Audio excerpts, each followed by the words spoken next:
just waiting. I think they're just linking up to YouTube right now. We are live now. Okay, thank you, Mr. Militia. We'll call the meeting to order. Any disclosures of pecuniary interest? Seeing none. Before we start, there are no minutes. I just want to make a couple points here before I'm assuming everybody who our delegates are signed in and can hear. Okay, it looks like we have 21. Okay. So just to remind everyone, this is a special meeting of council being held for the purpose of providing information and hearing from public regarding a draft new comprehensive zoning bylaw that is being prepared for the town of LaSalle. Two informations were held by the Planning Advisory Committee, one on May 27th and the second on June 10th, to give residents, landowners, and interested parties an opportunity to learn more about some of the key changes that are being introduced at this time, and to make comments and to ask questions of staff and our planning consultant. No decisions or recommendations are being made at this evening's council meeting. We are here to listen and to provide a forum for the public to better understand this new zoning bylaw. And sorry, my email just stopped, so I have to reopen that. Bear with me. Okay.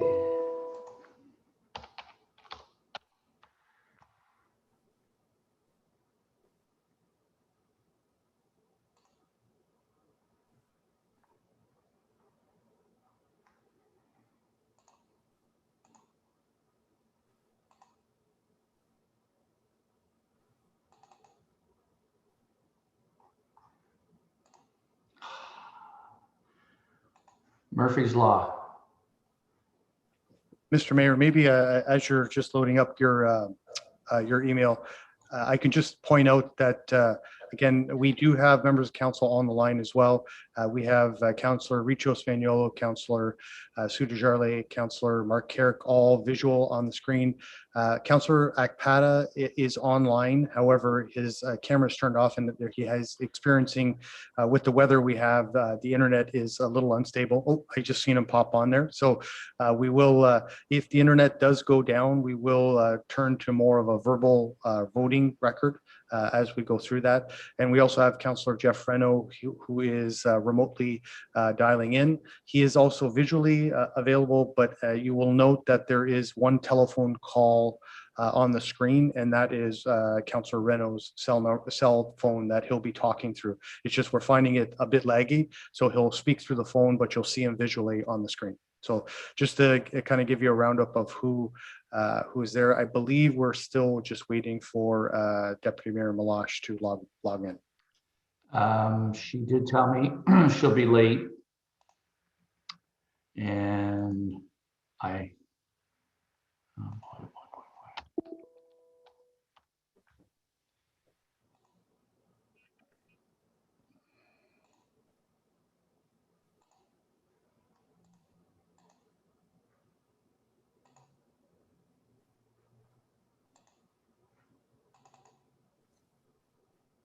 okay, sorry.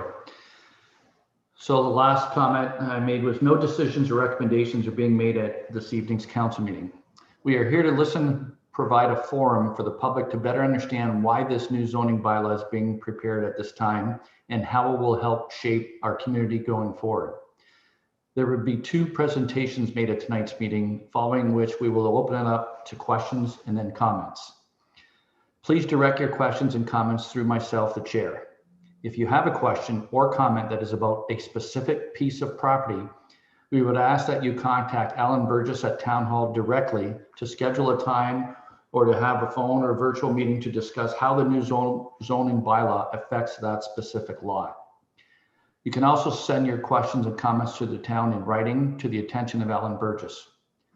Following this evening's statutory public meeting, town staff, working with the town's planning consultant, will be preparing a report summarizing the questions and comments that have been received, including requested and recommended changes to the new CZBL.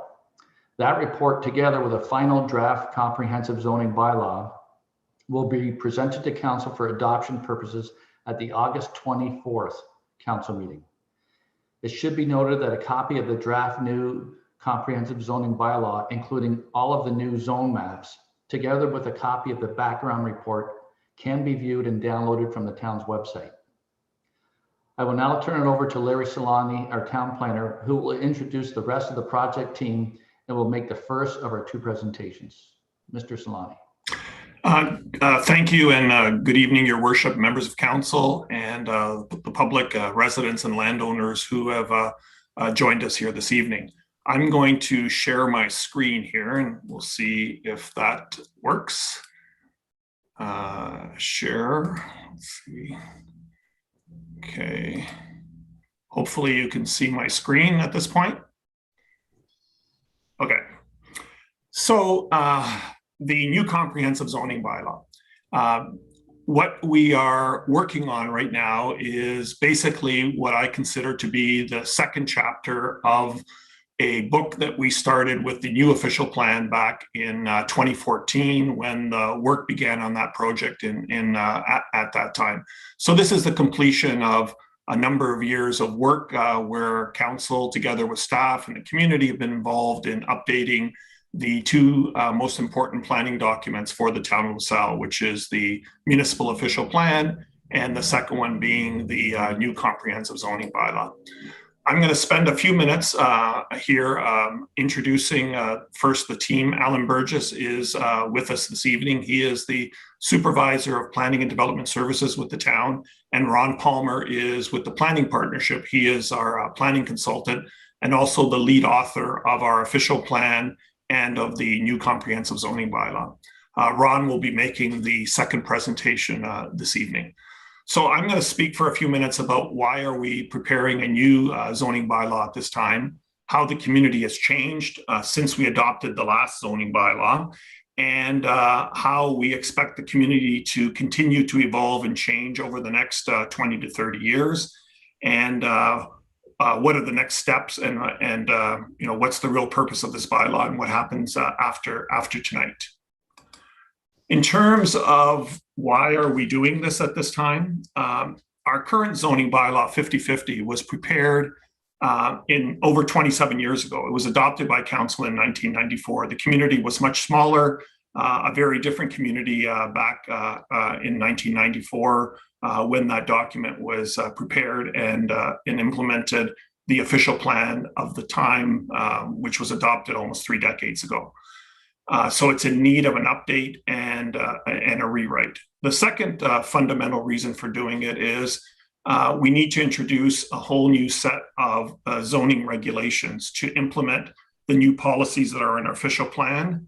And we also need to comply with, there have been a number of changes by the province of Ontario, both to the provincial policy statement and also to the Planning Act that need to be reflected in our zoning bylaw.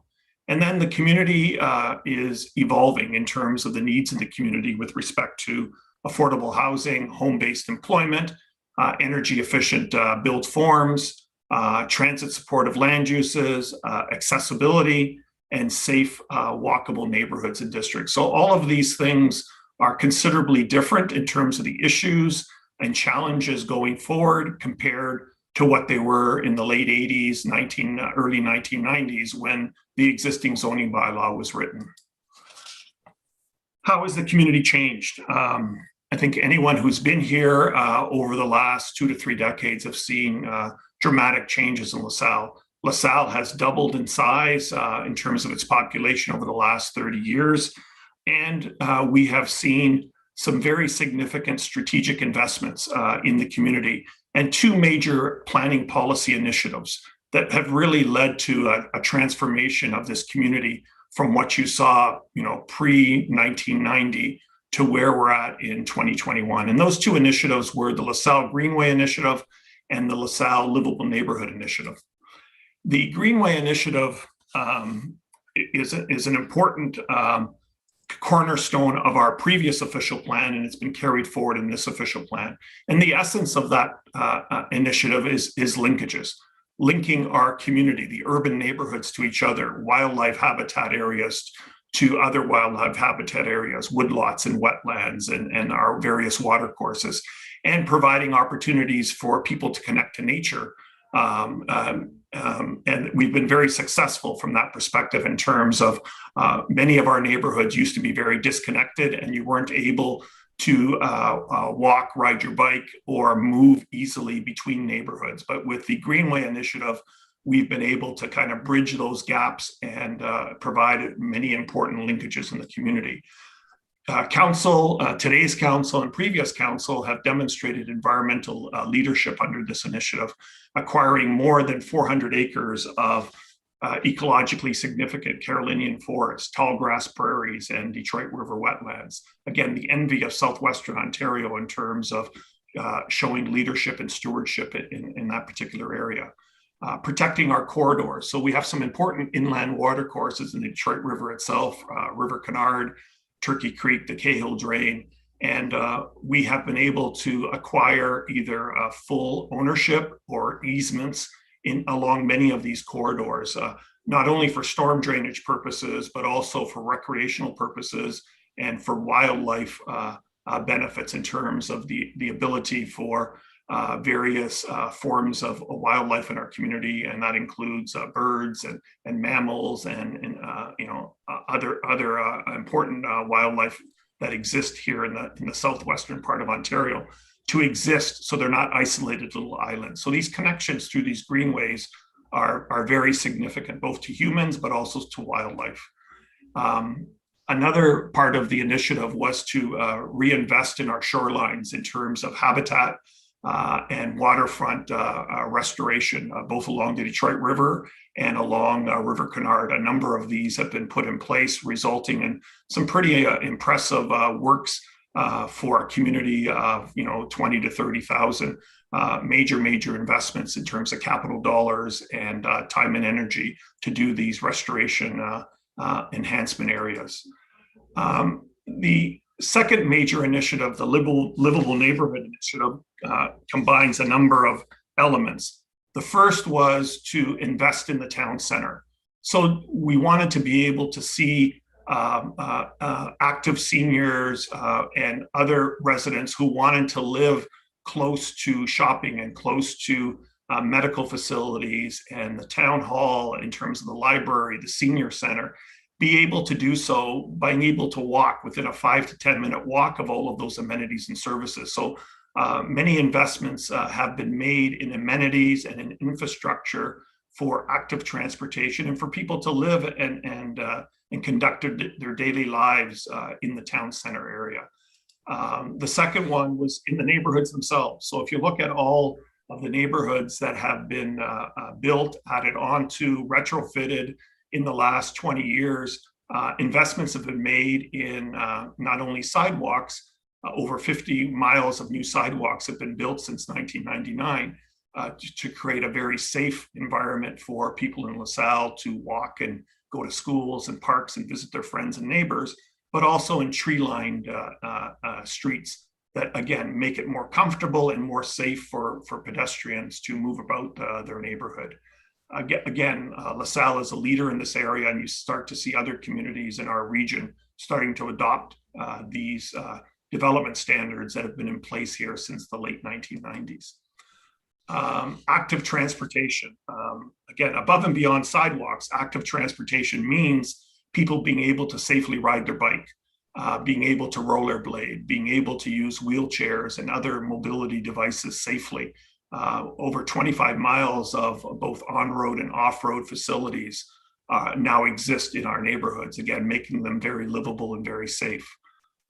Investments in recreational facilities. Again, a community of this size, to have 260 acres of land centrally located that was purchased, and then to build the type of facilities that exist at the Vollmer Center and continue to be expanded both indoor and outdoor. There are many communities much larger than LaSalle that don't have access to these types of amenities. And again, this is to the forethought and the ability of previous councils to put away dollars. So it's fiscal planning, land use planning, and infrastructure planning all wrapped in together, with the idea being to provide high quality services and amenities for a growing community. That property was purchased and land was made available so it could eventually service a population of 60,000.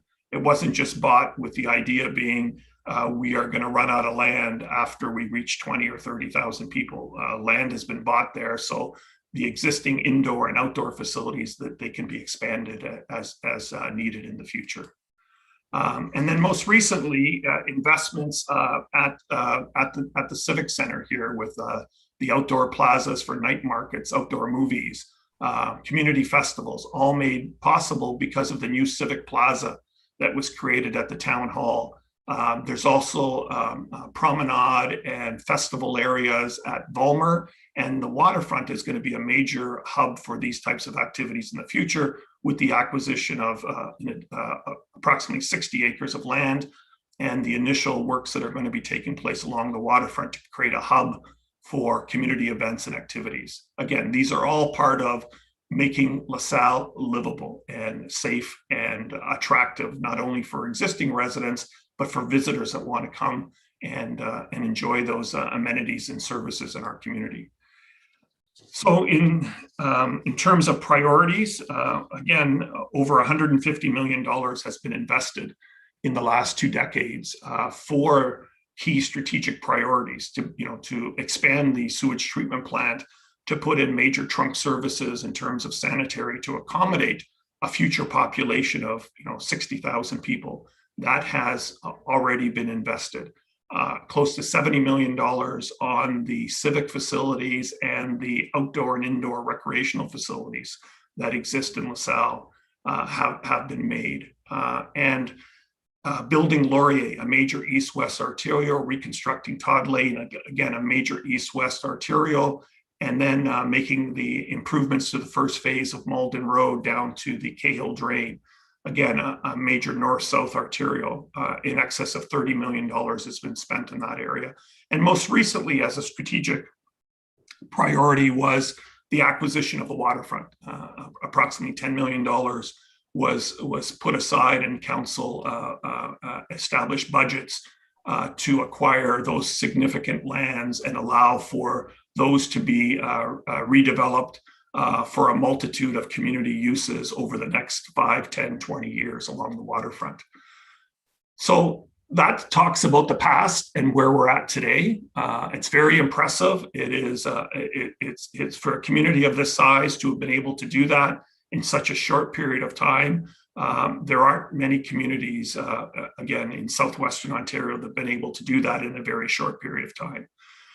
What's going to happen over the next 20 to 30 years? The work that was done for the official plan in terms of forecasting and looking down the road, as well as the work that was done for the county official plan that was done, was prepared a few years ago, are forecasting that the municipality's population will double again over the next 30 years. So, when you're looking at 2050, 2060 down the road, LaSalle will be a very different community than it is today. We'll be looking at a population of approximately 60,000 people who will be living in LaSalle over the next, or moving to LaSalle over the next 20 to 30 years. So how do we prepare for that? So in the fall of 2018, Council adopted a new official plan, and it received Planning Act approval. And major elements within that document was an expanded town center district, new mixed corridors districts to provide employment opportunities and additional opportunities as the community grows for new businesses to set up in LaSalle when we go from 30 to 60,000 people, and a renewed emphasis on the waterfront from both a public and a private sector point of view to create the ingredients there that the Front Road Waterfront District will become another very vibrant and a safe part of LaSalle as a result of investments that are being made today and that will continue to be made as time goes on. So looking at the schedules in the official plan, this is the community structure. So the community structure is the document that sets out generally where in the community you'll see here's the waterfront district along Front Road, the existing business park, the expanded town center, the mixed use corridor area along Malden, and then along Laurier over to Howard, both of which are arterial roads. The expanded commercial district over in the along the Herb Gray Parkway, and a small business park along Howard Avenue, and then the Volmer district. So those are the districts and the corridors that have been identified as part of the new official plan. The yellow areas are the areas that are going to either exist today or are planned to be residential neighborhoods.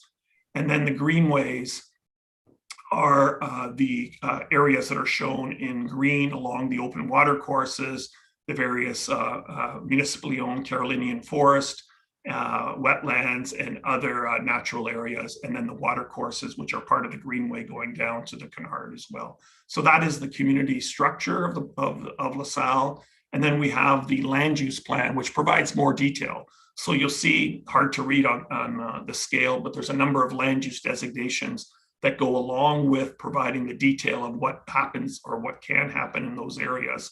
And then the zoning bylaw then will be providing the details associated with those land use designations. How do they become implemented, and what are the requirements to obtain building permits in those various land use designations?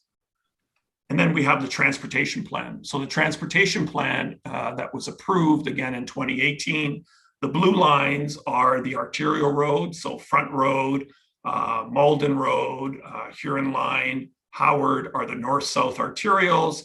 And then we have the Sprucewood Tond Lane is an east-west arterial, Laurier is an east-west arterial, and then County Road 8 is an east-west arterial. And then other roads that are shown in red are the collector roads, either existing, or orange, the future collector roads as that greenfield area builds out. And there are policies in the plan with respect to what happens along those roads in terms of how they are intended to function, design going forward, and then with environmental assessments, EAs, and plans of subdivision in the future, capital improvements will be made that will expand and build on the general transportation policies that are in the official plan and in the transportation master plan that was recently adopted by council.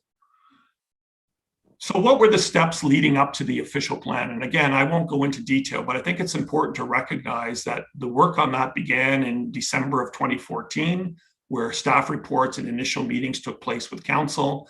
Background reports were prepared and presented to council on various topics in December of 2014, May of 2015, September 2017. Community advisory groups, focus groups, stakeholder workshops, and meetings were held in 2015 with media releases, newsletters to the community, and newspaper notices that invited residents and stakeholders to participate in that process leading up to the adoption of the official plan. There was a policy options and key directions report that was prepared and presented to council in May of 2016. Public information sessions, similar to the ones that were held for the new comprehensive zoning bylaw, were prepared and were held in 2018. And then the statutory public meeting was in May of 2018, following which council adopted the new official plan in 2018 in May, and it received approval in the fall of 2018. So as of October 3rd, 2018, the official plan that we are now implementing through the new zoning bylaw received the approvals under the Planning Act as adopted by council. So moving forward, Mayor Bondi already went through some of these things, so I won't repeat that. I think it's just important to emphasize the fact that we're here to listen this evening and to continue to take in the feedback that we're receiving, either written. We've received a number of written submissions already. A number of meetings have been held with individuals that have requested meetings to talk about their lands. And we are continuing to review the feedback that's coming in. We also had feedback at the two information sessions, May 27th and June 10th. Some of that was oral in nature, and some of which was followed up with submissions or emails in writing. Following the presentation that I'm going to finish very quickly here, Mr. Palmer, Ron will go through in more detail some of the key changes and elements of the new zoning bylaw in draft that's been prepared. And then we'll open it up through the chair for questions and comments. With the final note that I want to be making is that we are committing to bring back to council on August 24th a report, and that report is going to summarize and identify all of the submissions that have been received in terms of comments and requests for changes. And there'll be recommendations in that report to council as to which changes town staff and our planning consultant recommend be made. And there'll be a final draft that's going to be brought forward on that evening to recommend to council for adoption purposes. So that's approximately 2 months from now in terms of where we're heading in terms of this project. So with that, I will now turn it over. I'll stop sharing and I will turn it over to Mr. Palmer, who will provide more detail with respect to the contents of the new zoning bylaw. Thanks, Larry. I'm hoping that someone has the presentation to put up for me so I can go through it. I have it here, Ron. Just one second. I will share again. Thank you. Let me, okay.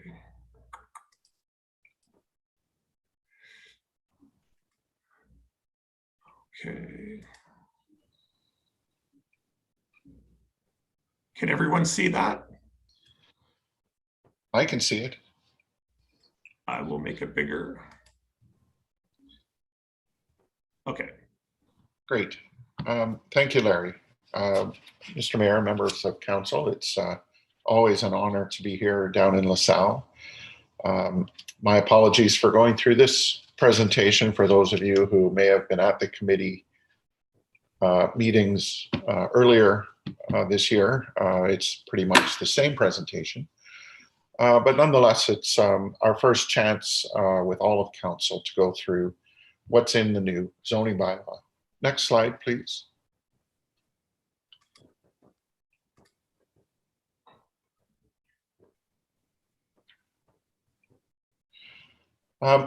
Tonight, I'm going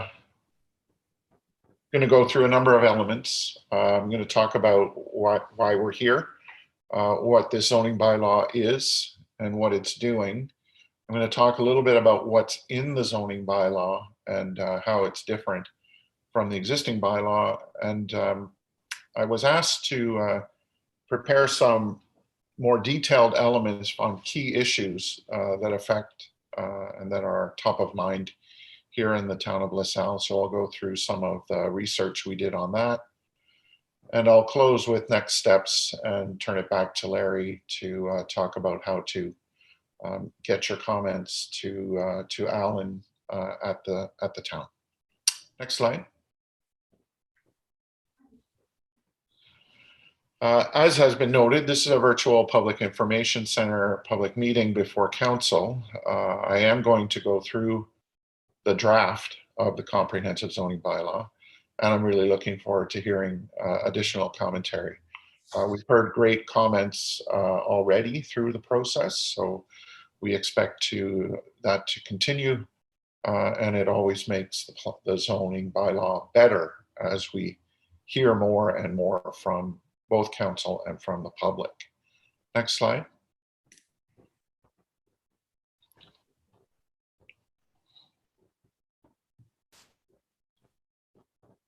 It's really important, and as Larry said, this is the second chapter of an important book about the town of LaSalle, starting with the official plan.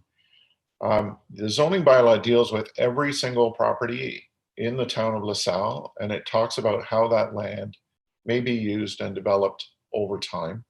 It talks about where buildings and structures can be located on a lot, and it talks about the types of buildings and uses that are on an individual lot. We get into details like lot sizes and dimensions, parking requirements, building heights, and setbacks, all important elements in a zoning bylaw. This is really the detail that articulates the policy framework from the official plan.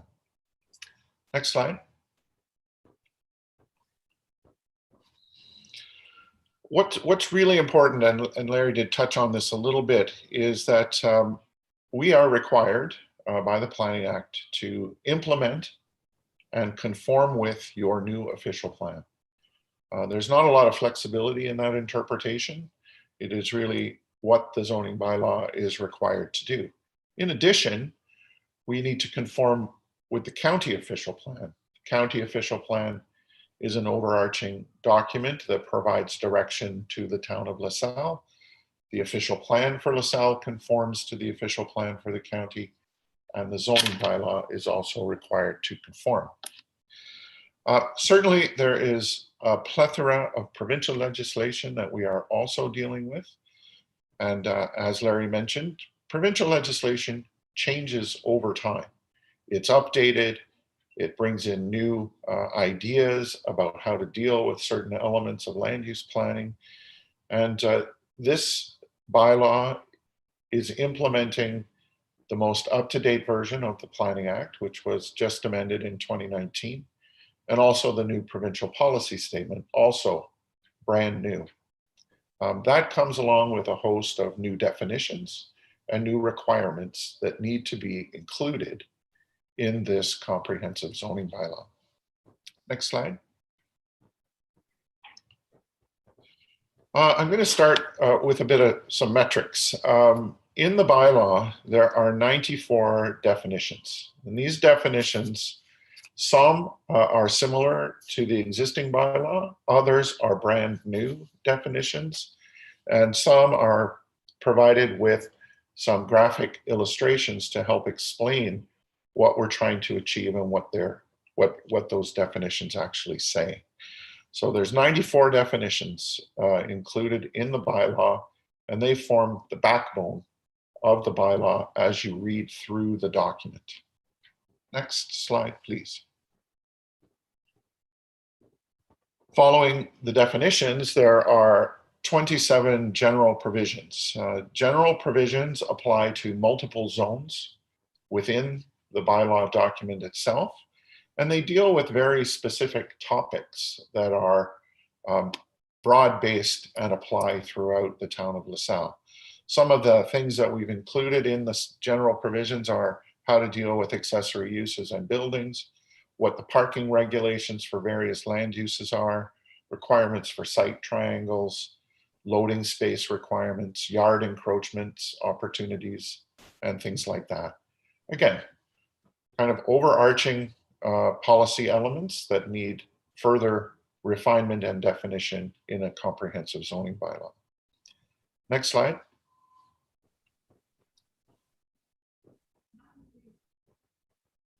In the general provisions, we do have tables and charts that help explain or articulate better what we're trying to achieve. These two, accessory buildings and uses and yard encroachment permissions, show you that they relate to zones and uses individually and provide overarching regulatory elements that can be applied throughout the town of LaSalle. Next slide.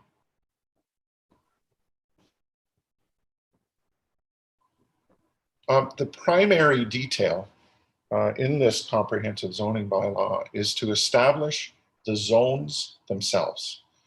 And in this bylaw, we've established 25 different zone categories that are generally organized in these 10 districts. The 10 districts tend to relate back to the official plan, where the zone categories are actually a further refinement of what we expect on individual properties within the town of LaSalle. As I said, we have 94 definitions, 27 general provisions, 25 zone categories in 10 districts.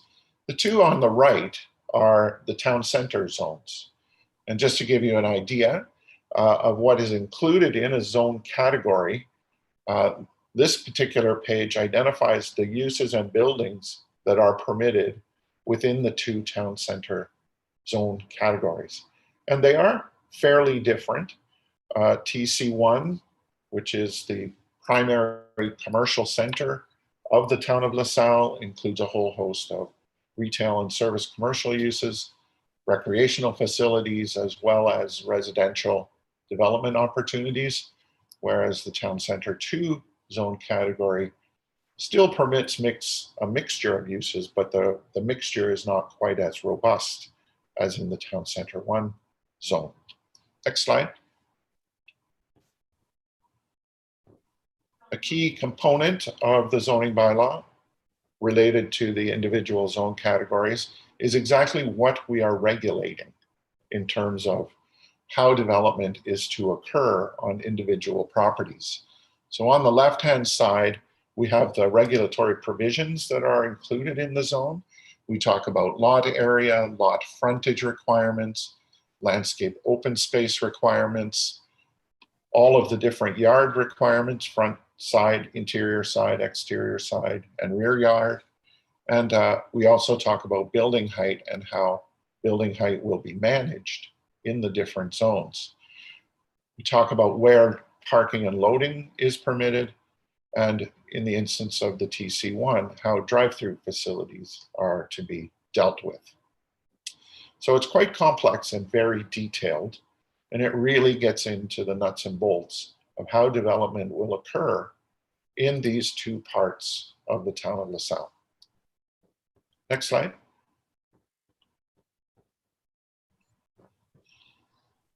So map 1 out of 42 maps actually does show the LaSalle, half of the town of LaSalle town center, which is the side that is on the east side of Malden Road. And here you can see there are the 2 town center zones are applied in various locations, also intermingled with the environmental zones as well as the abutting residential zones. So all of the maps have an appearance that includes all of the zones that we have applied on every individual property throughout the town of LaSalle. Next slide.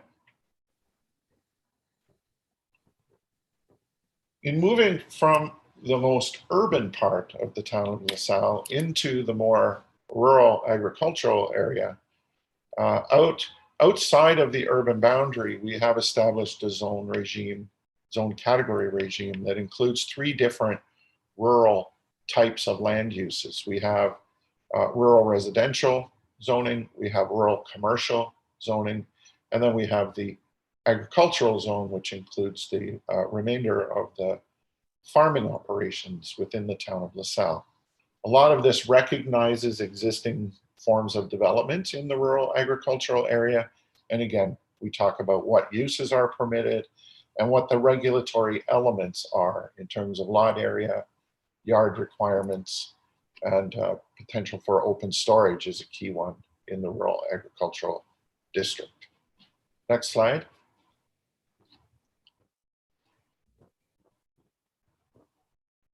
The mapping for the rural part of LaSalle looks quite a bit different.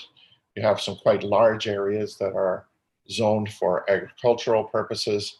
You have an intermingling of the rural commercial and the rural residential clusters, and of course, the environmental features that continue throughout the town based on what the official plan identified.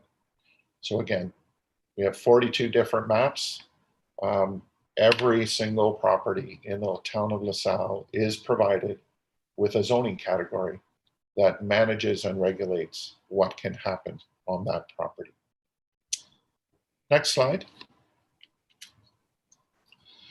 Getting into the array of key topics that I was asked to look at very specifically, the first one is what we call additional residential units.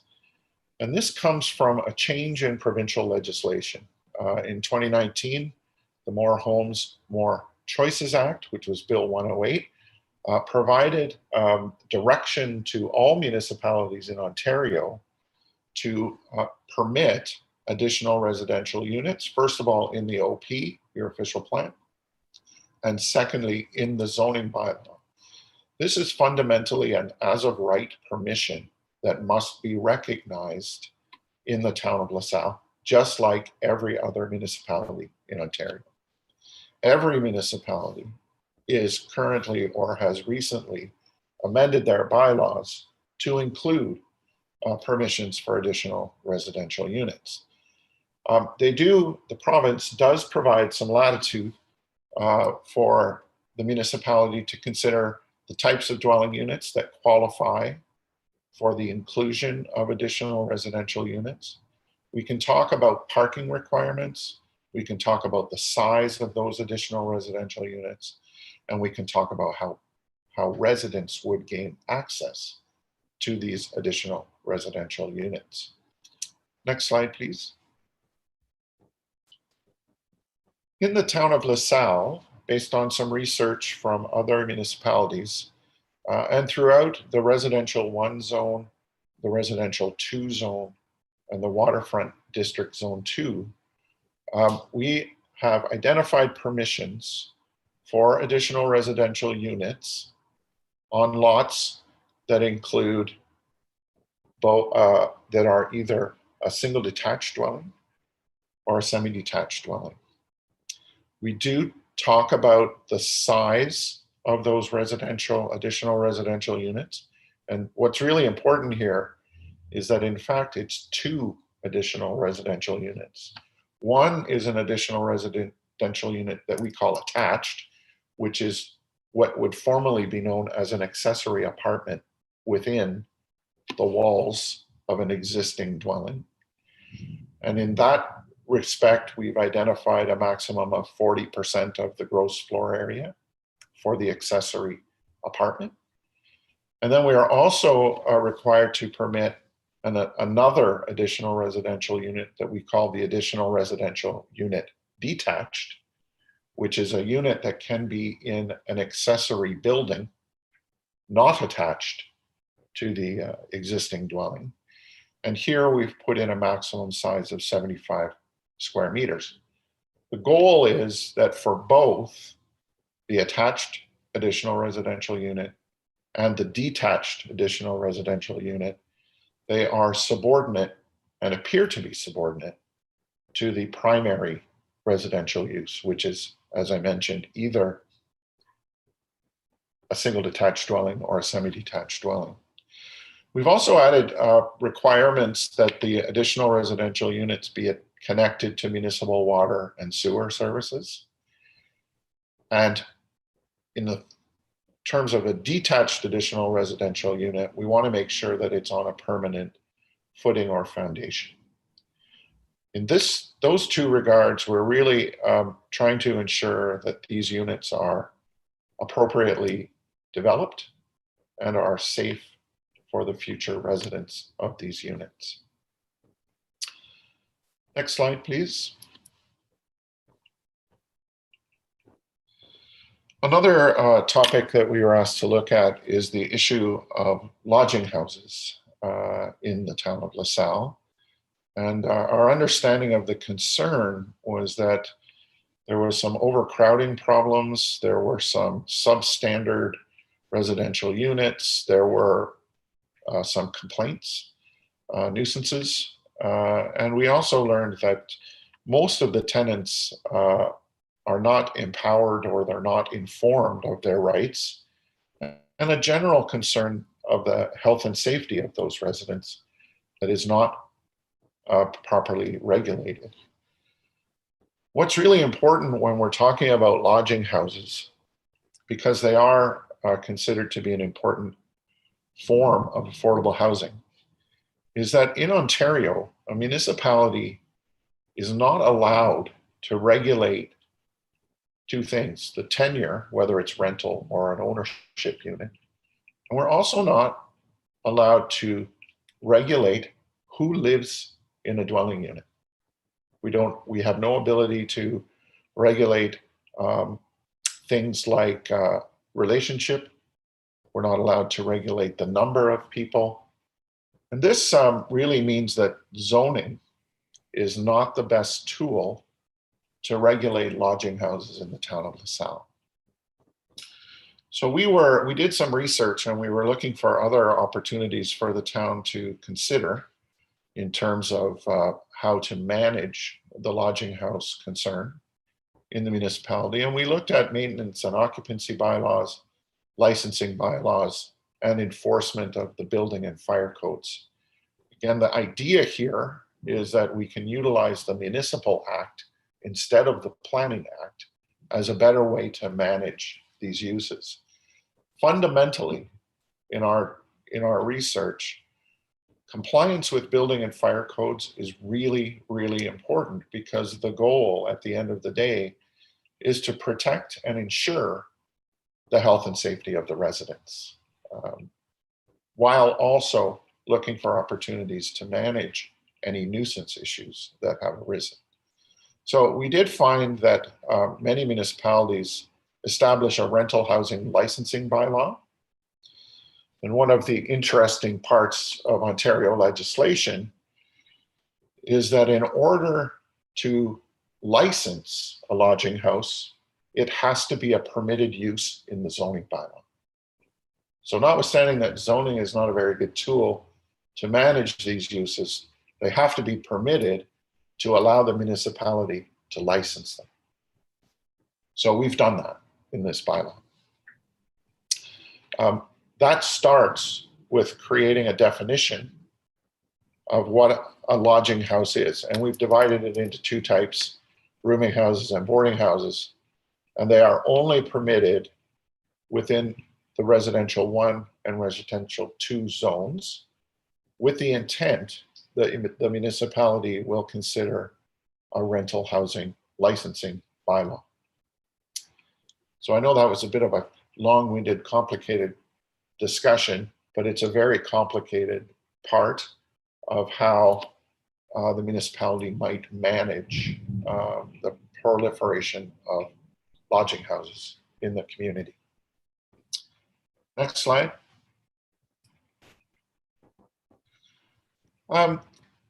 As Larry talked about, the official plan does expand the size, the geographic area for the LaSalle Town Center, focused on the intersection of Malden Road and Sprucewood Avenue.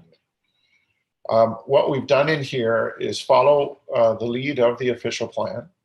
And as I talked about earlier, we did establish 2 zones that cover the geographic extent or the majority of the geographic extent of the Malden Road and Sprucewood Avenue intersection, and of course, the LaSalle Town Center. The idea being that we're trying to pre-zone elements of the municipality to accommodate future retail and service commercial uses and higher density residential forms of development.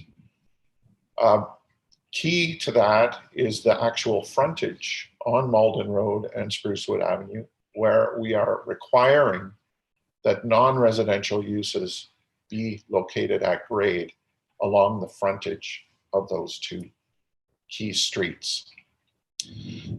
In the TC1 zone, which is the more intense zone, we've put in zoning regulations that promote a much more urban feel as that part of the town evolves into a more urban center. I always like to tell council that the LaSalle Town Center is really an interesting case study of how a mixed-use center evolves over time. Many, many municipalities in Ontario are trying to plan for and achieve these mixed-use centers, both to accommodate higher intensity residential uses as well as the retail and service commercial uses that are really important to serve those residents. So you've been very lucky to have an evolving town center. It includes all of the pieces, and here we're trying to provide the opportunity to build on that success over the next 20 to 30 years. So that's kind of the intent of the TC1 and TC2 zones. Fundamentally, they conform to the ideas that were established in the new official plan.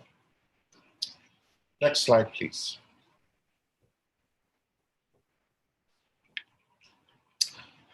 Larry identified on the maps that we've also identified a couple of mixed-use corridors. Those are Malden Road and Laurier Parkway. They're different from each other. Malden Road is a little more constrained, both by lot depth and the fact that it immediately butts existing residential communities. Laurier is more of a greenfield development opportunity, so there's a little bit more flexibility to be taller and denser. What we focused on in this part of our study was how do we ensure an appropriate interface with the mixed use, higher intensity uses along the corridors with what we expect will be either existing lower density residential communities, both existing and new. So we looked at 3 regulatory tools that help us create an appropriate interface. The first part of that is requiring landscaped planting strips. These are planting strips that would abut the lot line adjacent to the lower intensity use and would be used for plantings and tree locations and buffering elements that are mostly landscape based. I'm going to skip the middle one and come back to that. We also incorporate rear and interior yard setback requirements. Those are more traditional tools, and certainly the minimum rear yard setback, both along Malden Road and along Laurier Parkway, is 7.5 meters, which is very important because that's a significant setback. The middle one, we also regulate building height. Malden Road, the building height is typically limited to 11 meters, which is about a 3-story built form, depending on what happens at grade. And that is the same building height that is permitted in the residential neighborhoods that abut this zone. Along Laurier, we have a more permissive building height regime implemented, but it also comes with the requirement for what we call an angular plane. And the angular plane is a way to moderate height depending on where the building is located on the site. So the closer the building gets to the rear lot line, the more important the angular plane becomes in stepping the building away from the existing or planned lower intensity uses. This is a planning tool that has been around in Ontario for quite some time, and it really is an appropriate one for Laurier Parkway and in some cases within the LaSalle Town Center to ensure a comfortable interface between higher intensity land uses and the lower density residential communities, whether they be existing or new. Next slide, please.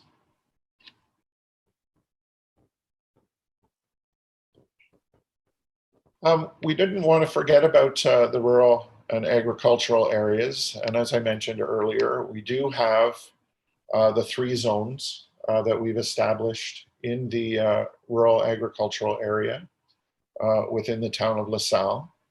One of the things of concern was the proliferation of outdoor storage and accessory buildings on some of the smaller rural residential and rural commercial zones. So we've included regulatory limits on how those are developed, how big they are, where they're located on the lot.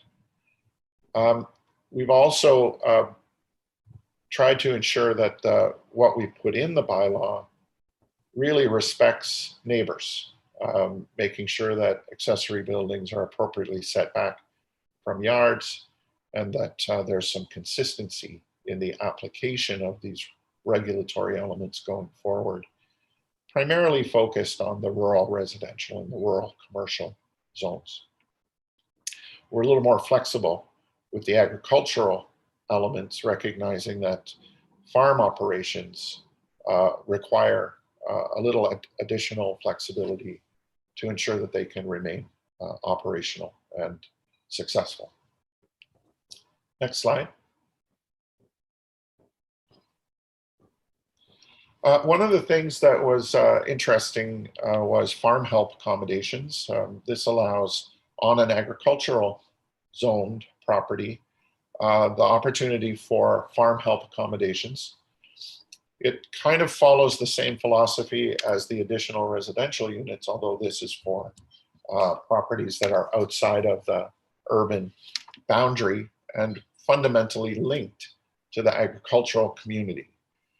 Here, again, one of the key concerns is the quality of life and the health and safety of residents.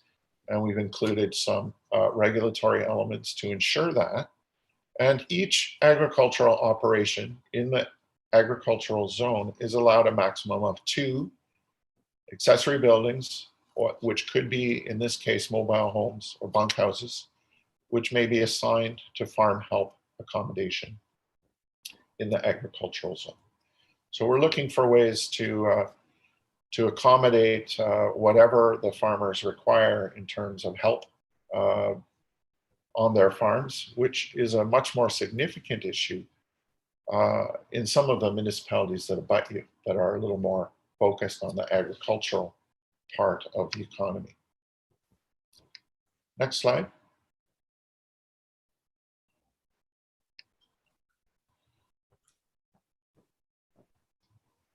Future urban development. This is an interesting one in LaSalle. I'm sure you all know that you have about 800 hectares of vacant land in LaSalle that has been designated for urban development for quite some time. And those lands in the Bouffard and Howard areas are intended to accommodate a whole host of urban residential and residential supporting land uses. However, these lands are currently being farmed or accommodate other land uses, but we're not quite ready to actually pre-zone these lands for urban development because we don't know yet how the land uses will be distributed in recognition of the environmental elements of the properties, as well as the stormwater management and drainage elements of the properties. So we've developed this deferred urban zone to recognize that these properties are going to be urban at some point in the future, but that there are a number of studies that are required and more approval processes that are required before zoning is appropriate.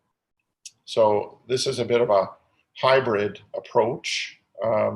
And there's not many municipalities that have this kind of zoning in place, but it certainly is intended to recognize that these lands are going to be urban in the future, with a requirement that the appropriate technical studies be prepared prior to providing the zoning. Next slide. So, in terms of next steps, I think Larry has covered this in his presentation, but I'll just run through it very quickly. As has been mentioned, we did do 2 virtual public information sessions, one on May 27th and June 10th, and we received lots of great discussion and commentary from the public. Today, this is the presentation to council, and following today, myself, along with town staff, will be going through all of the comments that we've heard and preparing what we call a comprehensive comments matrix. In the matrix, we will identify the comment or concern, and then we will also tell you what we intend to do about it, whether it requires further explanation or whether it results in an adjustment to the draft zoning bylaw. Once we've gone through that process, we will implement all of the refinements and adjustments to the draft zoning bylaw that we feel are appropriate, and we'll be back to council at a public meeting in August, as Larry mentioned. And the next slide, Larry, is just where to provide commentary. So I'm going to turn it back to you to just remind everybody. Thanks, Ron. In terms of getting information back to us, as I mentioned earlier, we have received quite a few emails that have come into us, and we've had a number of virtual meetings and phone calls with individuals and landowners who wanted to talk to us more specifically about their own properties or a specific area in the community. And we continue to be available to do so. Over the next 3 to 4 weeks, as Mr. Palmer indicated, we will be going through all of those, and we will start to compile that report with the matrix and bring that forward at the end of August. So there's still an opportunity, both this evening, as now we're going to be going into the question and comment part of the public meeting, and there's opportunities afterwards. Should you wish to provide some further commentary or requested changes back through Mr. Burgess, and that will then form part of what we're going to look at formally and create this report that will come back with a final recommended draft of the new comprehensive zoning bylaw at the end of August. So with that, I will stop sharing and I will turn it back to Mayor Bondi. And at this point, it would be appropriate to, I know we have a list of delegates here this evening that have registered to speak this evening, and through the chair, we can start to hear from those that wish to speak to us about this. Thank you, Mr. Solani. I just have to comment. Mr. Palmer made a comment, and I'm not quoting him, but very close to: the town of LaSalle is very lucky to have an evolving town center. How long have you been with us, Mr. Solani? I have been, I started on staff in 1999, but prior to that, I was a planning consultant that worked for the municipality going back to the late 80s. Thank you. So, Mr. Palmer, there's your definition of lucky. Larry Solani. That's why we're lucky. Best planner anybody could have in Canada, probably in North America. But thank you, Larry. You've done a great job. Okay, first delegate, we have, before we start with the delegates, I'll just remind all the delegates, you have 5 minutes. So we'll start with Kelly and Andrew Smith. I think we had another constituent, Sarah, who had a time constraint. If she could go first, would that be okay? I'm okay with that. I was not made aware of that. So whoever said that, thank you. I'm sorry, this is Andrew Smith speaking. Okay, so Sarah Beaumier is going to jump ahead. Is that it? Yes. Okay, go ahead. I was not made aware of that. Thank you. Thank you, Mr. Smith. Good evening. Thank you for allowing me to bring forward my concerns regarding the new comprehensive zoning bylaw document. I would first like to talk about the height of the buildings along the mixed use corridor. During the June 10th planning meeting that I attended, it was stated that developers would be able to build up to a 3-story building. Today, I heard that the typical height would be 3 stories. This is concerning, as typically means that developers could develop buildings that are taller than 3 stories. I understand guidelines need to be created in order for developers to follow. However, when I drive down Malden Road, it's a mix of 1 to 2 story homes. And having a 3-story building next to a 1-story home will be massive. As outlined in the town's official plan, it states the height and massing of nearby buildings is appropriately considered, and buffering and/or transitions in the height and density to adjacent properties are implemented where necessary. So having a 3-story building or potentially taller next to a 1-story residential home is not taking into consideration the height of the nearby buildings. In addition, you deem Malden Road as a mixed-use corridor after all these residential neighborhoods have been established. The individuals who purchased or built homes in these areas were not expecting to have a 3-story or taller building next to them, behind them, or in front of them. If you want to make Laurier Parkway a multi-use or mixed-use corridor, no problem. Homeowners will have an understanding of the plan prior to deciding if they want to purchase or build a home in that area.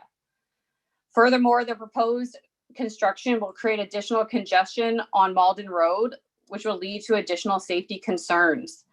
The master plan outlines that Malden Road is already at or over capacity. It's my understanding that Malden Road will be having some enhancements, either that's a third lane for like a turning lane or a four-lane road. These enhancements are going to help with the current congestion problems that we are experiencing on Malden Road. They will not address future traffic volumes. By allowing 3-story or taller buildings to be developed along Malden Road, you are significantly increasing the traffic volumes, which will result in Malden Road once again becoming over capacity. The definition in the new comprehensive zoning bylaw document, in my opinion, regarding the height and the size of the building is trying to water down what is already outlined in the town's official plan. I ask that the height and mass of the building within, I believe, normally when you're doing a development, is a 400-foot radius goes out to those homeowners for them to be able to object.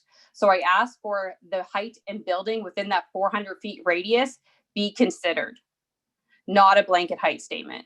So therefore, the zoning bylaw document, in my opinion, or what I'm requesting, is to be amended to include a maximum height compared to the current structures on Malden Road, which is 1 to 2-story homes.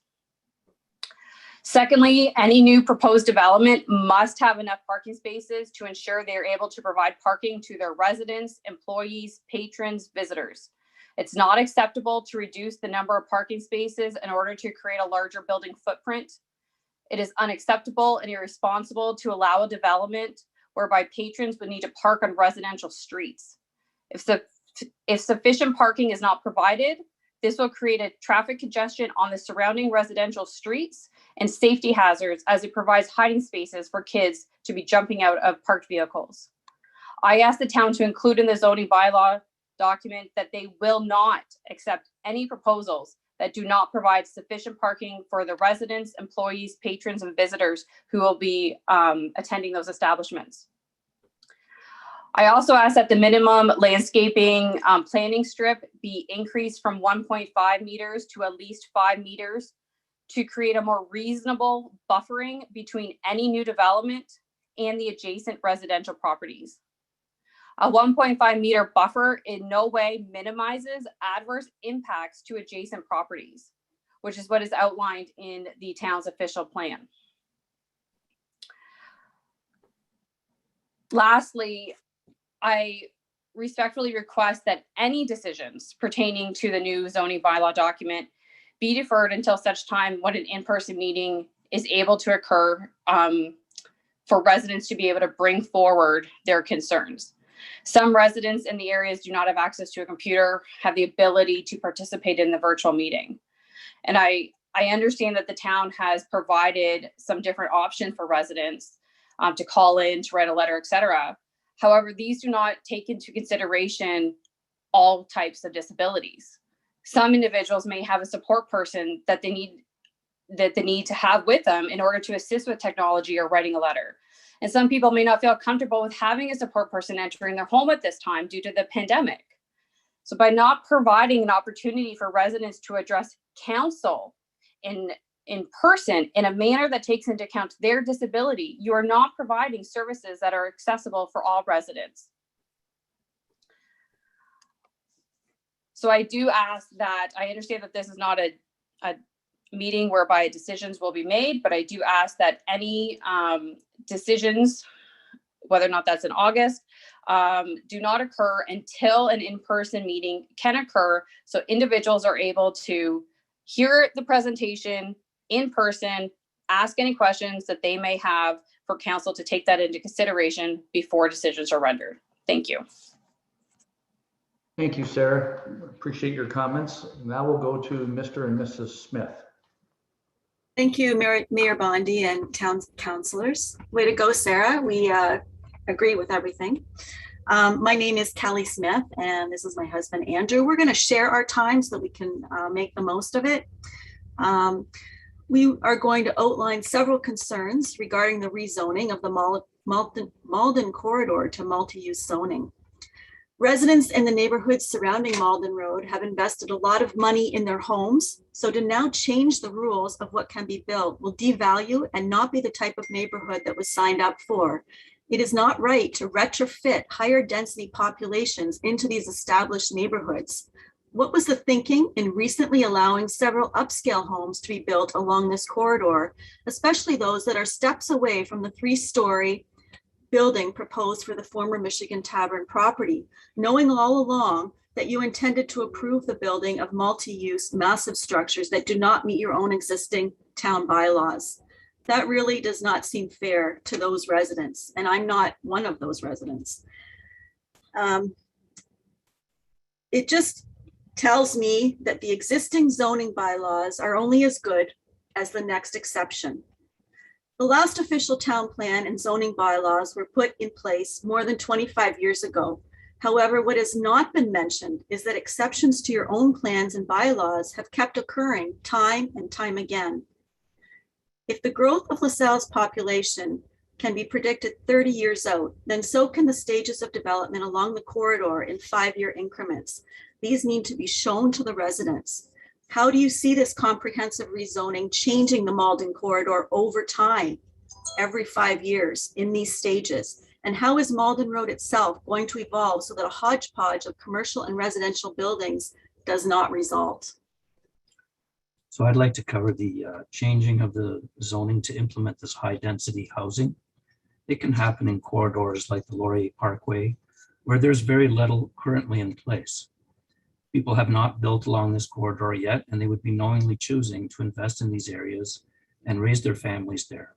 They will be buying property knowing that the zoning is, and therefore be fully aware of the types of buildings that they could be close to or adjacent to. This is not the case in the Malden corridor. The zoning changes should ensure that future commercial structures built conform to those in the existing surrounding neighborhoods in terms of size, height, mass, and appearance. Specifically at the former Michigan Tavern property and along Malden corridor, nothing greater than 1 to 2 stories set with setbacks, front and side yard allowances, and parking as per the existing bylaw requirements. Those would be our expectations, since that's what we moved into. And we do enjoy having those amenities across the road. It's just that we would like the development to be in keeping with that. Of note, and it was noted last meeting that there's an 11-meter maximum height proposed for the mixed-use rezoning, which ironically is 10.5 meters in the current C1 zoning, which was stated to be the same as the residential requirement, but that's not clear if this is for the current residential or the proposed plan. However, in keeping with this relative consideration is that residential buildings are set back considerably from the road. So you might see some big homes in our developments, but they're not right at the sidewalk. In the new rezoning of mixed use, the buildings are located without setback, as I indicated, at the sidewalk. One of the mitigation provisions in addressing building height from the rear yard with a 45-degree angle from the rear yard transition zone abutting the residential area is somewhat of a moot point. And the way I would describe that is the 1.5 meter rear yard transition zone that Sarah referred to should be much larger. But in the plan zone, this is half the C1 transition zone of 3 meters. And the minimum rear yard setback of 7.5 meters equates to 9 meters total. So if the yard is increased by only 2 more meters to 11, we've achieved that 45 degrees. And so I don't understand how on a 55-meter lot, the proposed zoning in the building can be then 36 meters deep. And that's when it's set back 3 meters from the sidewalk. The resultant is a very large, deep building next to a residential home. It is not keeping with the size, mass, and appearance guidelines to neighboring residential units to the rear of the lot. Another concern we have is that this comprehensive rezoning amendment is being addressed during a global pandemic, While the residents of LaSalle are preoccupied with staying safe and healthy, trying to get vaccines, working from home, and homeschooling their children, this important issue should be addressed when residents can attend town meetings in person, not virtually, due to residents' possible lack of technological equipment and knowledge. This would be unfair to the residents of LaSalle, as well as those who are directly impacted by the rezoning along Malden Road corridor. The understanding we had was that when a councillor put forth a motion regarding these virtual meetings in August 2020 at that council meeting, and another councillor seconded it, that until COVID was over and a public meeting could be held in person where all residents would have the ability to attend and have their say, allow their voice to be heard, no more discussion on rezoning would be occurring. Why weren't our councillors' motions adhered to? The lack of communication with the current comprehensive rezoning amendment is also a concern. Several members of the Malden Corridor Community Safety Group, known as MCCSG, notified the town and the council, both in writing and verbally, as per the town's process, that they wanted to be provided written notification of any rezoning issues that arose relative to the Malden, the Michigan Tavern property, and or the Malden corridor. This did not happen. Through the community grapevine, it was discovered that a May 27th meeting had occurred without our knowledge. And furthermore, in May 2021, both the new comprehensive zoning bylaw and the zoning bylaw update background report were released. In addition, 2 more meetings, one on June 10th and another on June 29th, were scheduled. Minimal notification in the Windsor Star, not our local newspaper, as we no longer have one, not subscribed to by many, and read by even less, is unacceptable in today's world. This minimal effort was brought to the town and the council's attention in August 2020. Yet here we are again. I have to interrupt. I've given you 2 extra minutes, and I can't start a new system here. Is that what's the total then? Well, you're at 5 plus 2, you're at 7, and it's allowed. So we have 10 10. because we're together. We Well, registered separately. If you're not repeating anything that's already said, I'll let you continue. Thank you. We will have another 3 minutes, sir. That's okay. That's what we're due. Thank you. You can continue. The residents of LaSalle expect more than the minimum. The minimum is not what we accept, even though it is legally required. This really needs to be addressed, as this is the second meeting in less than a year where this was tabled by the residents.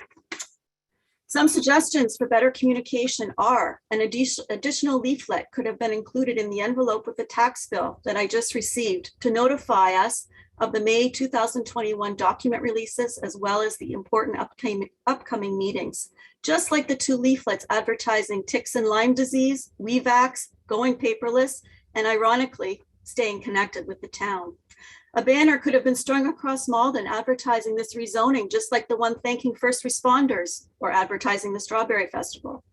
Posts on the LaSalle community Facebook page, like other upcoming town events are done regularly. And finally, person-to-person communication ensures that it happens, such as going door to door on such big issues like an overall town plan and a comprehensive rezoning of our entire town. Speaking with residents, handing out or mailing out pamphlets for the cost of a stamp, and posting signs along our streets are options that could be implemented. Regarding traffic, there are currently 2 lanes with a single third turning lane at Edgemore. Are these 3 lanes being referred to, or is there a full 3rd lane intended to go from the Cahill Drain to Laurier? Will a full 4th be added to the east side of Malden? A visit to the Imperial Diner on Saturday or Sunday morning or Friday and Saturday evenings will make it abundantly clear how close families with young children are currently sitting right alongside Malden Road traffic. We were advised that Highway 18 was going from a 4-lane to a 2-lane road because of speeding issues. Won't we see the same issues on Malden? We don't oppose the development or progress, but it should be in keeping with the surrounding environment, building size, mass, and fit. One last thing. An opportunity to avoid increasing Malden traffic is to maintain moderate 1 to 2 story commercial venues as are currently in existence. The goal should be to minimize traffic along Malden. Increasing building heights and overdensification will certainly bring more traffic. Congestion leads to impatient drivers, speed, and accidents like the one where 2 boys on scooters were hit on Malden Road just a couple of weeks ago and sent to hospital. Thank you for your time and the opportunity to share our concerns. Thank you, Mr. and Mrs. Smith. We now have Mr. Agarusha.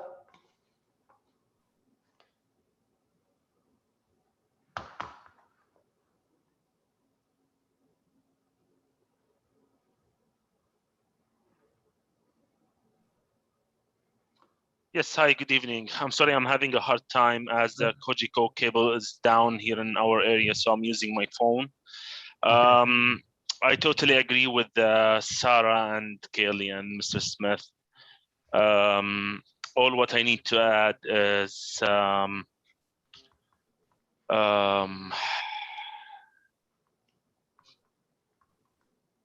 I was about to say.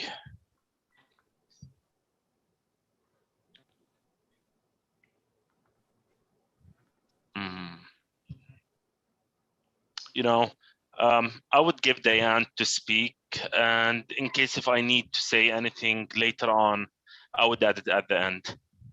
Okay, thank you. All right, thank you. Diane and Greg Brown.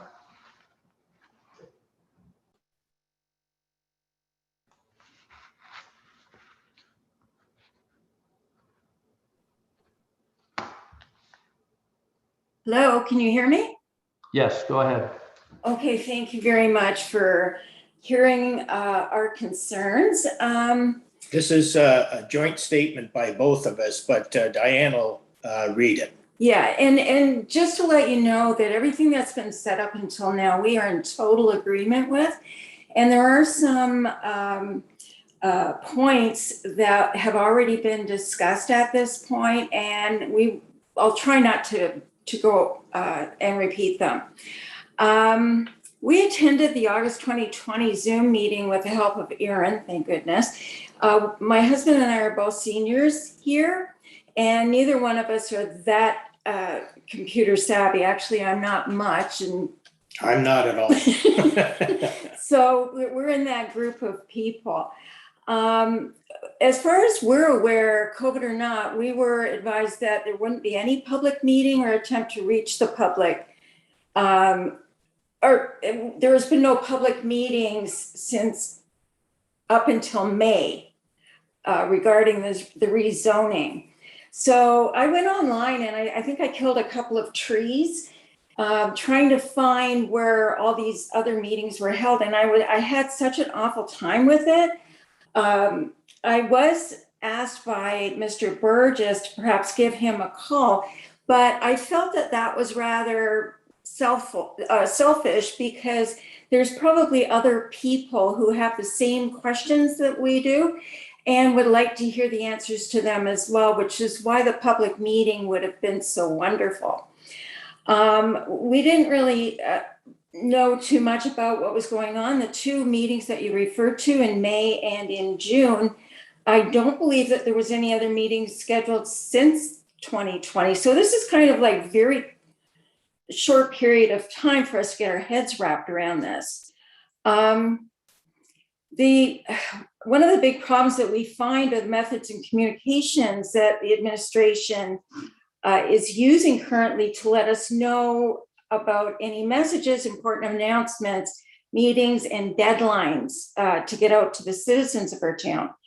Aside from the town website, we've looked in every local publication for evidence of any notification, and shy of the Strawberry Fest, the Riverfront construction of homes and business park along Laurier Parkway that references the 42 zoning areas, building construction, et cetera. We really hadn't seen anything about any of these particular meetings. And I think it's something that administration might want to look into further to make sure all the residents of our community are aware.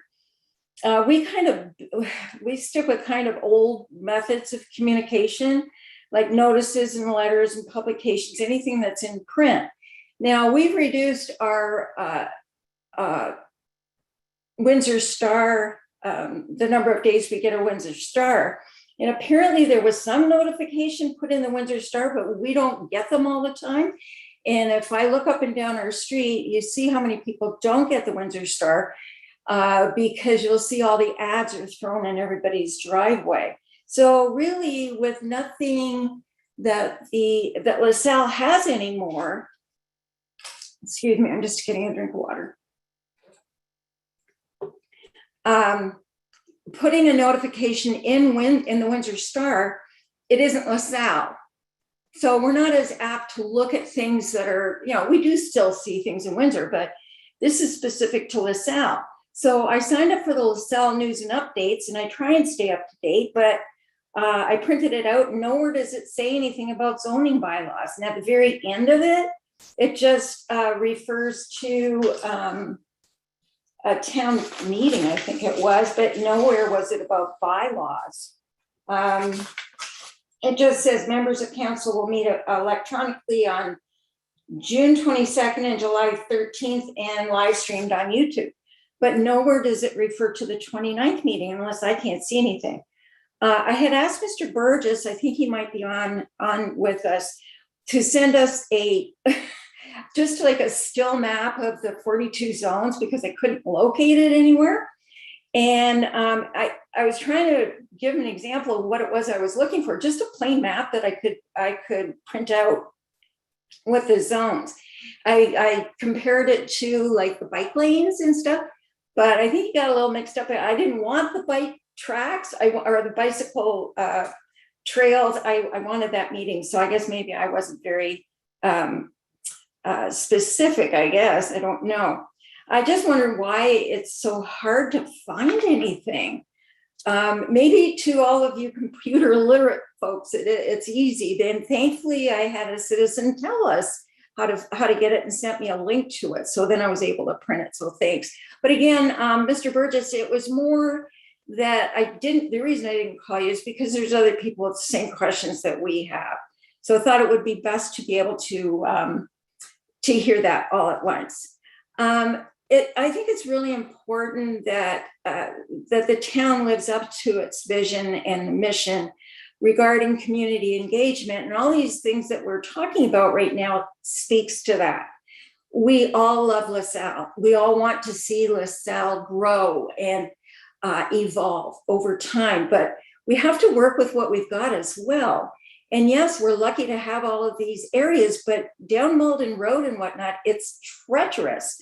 And, like with the kids that were hit, I've seen a couple of elderly people, older than us, that don't get across the road very well. They're trying to scoot across, and it's really dangerous. And you get somebody whipping around the corner at Sprucewood in Malden, and it's not going to be pretty. I think it is important that we all get to have some input regarding where the town is heading. The Michigan Tavern is not the only issue that we're dealing with here.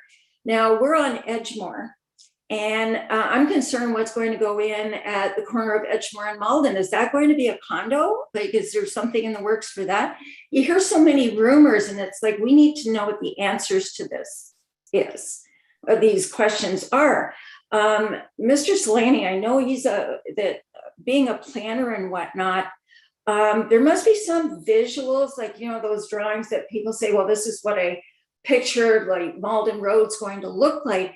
I don't know if Mr. Solani is able to do this, but it would be a wonderful visual if there could be some artist rendering of what Malden is going to look like, what the town center is going to look like, how it's going to impact it. I can read this till the cows come home, and it won't make as much sense to me as a visual, like an actual picture. So maybe there could be some renderings of what you see, and if it's too high, it will become evident. And we don't want to see it getting that high. There's too many people in our neighborhoods that are young families, older people, that it's just not going to be safe. So we'd like to know what's in the hopper right now. Virtually, like we just found out that there was an approval for the Sprucewood condo things, like with the commercial property at the bottom. At no time before I had listened to council did I even know that this was even in the works. So I'm just kind of curious, both of us are wondering what else is to be expected. You know, what else is sitting on your desk right now that's going to impact us further than this is? Like, is it already in the works, or is it planning? Like, we'd like to see what is going to be planned in the core, and what's your time frame on it. Like, from this street to this street, we're going to try and put in this, and then in a year from now or 2 years from now, this is what we want to do. And in that, how you're dealing with the infrastructure problems. Mrs. Brown, I'm going to interrupt you. I let you go for 4 extra minutes. Oh. You have specific questions, and that's not the context of tonight's meeting. If you have specifics in relation to traffic on Malden Road, we're doing an environmental assessment. You want renderings. I don't think I'll answer for Mr. Solani. He can't give you a rendering of something we don't know what's going there at Edgemore and Malden, if anything. As far as you made a comment on Sprucewood, I'll just address that's, if you follow council meeting, that's where it's at. We don't advertise Mr. Valente's Creekside or Mr. Lefebvre, that Sprucewood development that you mentioned, or Mr. Piccioni on Wyoming next to Home Depot. Those are all things that have come to council, and we don't advertise it. And sadly, you're right. We do not have a local paper, and we're trying to communicate as best we can with our communications officer to get information out there. There's just not too many things, but many things to look at. And people only look at what they want to look at. So I know people that watch every council meeting.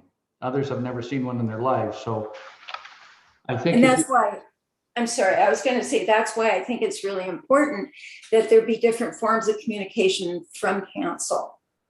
I hear what you're saying, and we've had many meetings with administration as far as communication, and we've changed the way we do it, more social media. We don't have a local paper. Some don't listen to the local radio, and that would be very expensive to start advertising on the radio. So best thing to do is follow council meetings, and that'll give you, at least look at the agenda, and that'll give you some information of what's coming. Okay, I just have one other question, if I may. If it's specific, you might as well just send it to Mr. Burgess, like Mr. Solani said at the beginning. Regarding traffic control? Traffic is an issue, I can tell you, across the town of LaSalle. You can ask every counselor here. They're getting complaints of speeders and aggressive driving. We have memos, and one of the counselors, I won't say who, just sent it to the chief in relation to some driving habits of people. And they're out there. The problem is we can't be at every intersection, because you mentioned Sprucewood and Malden. It's not just there, it's everywhere. No, and understandably. My main concern was the fact that people are not following signage going down the streets where parking is allowed on one side or the other, and it's a free-for-all. You add that with the number of new businesses going on Malden, and, you know, like, is there something that's going to address traffic and ticketing and people that aren't following the traffic laws, or like the parking laws? It's LaSalle Police motto is education, awareness, and enforcement. And when they have time, they do as much enforcement as they can. So thank you for your comments. And again, Mrs. Brown, anything specific, questions, send them to Mr. Burgess and he will answer them. Thank you. Wei Ling Yi.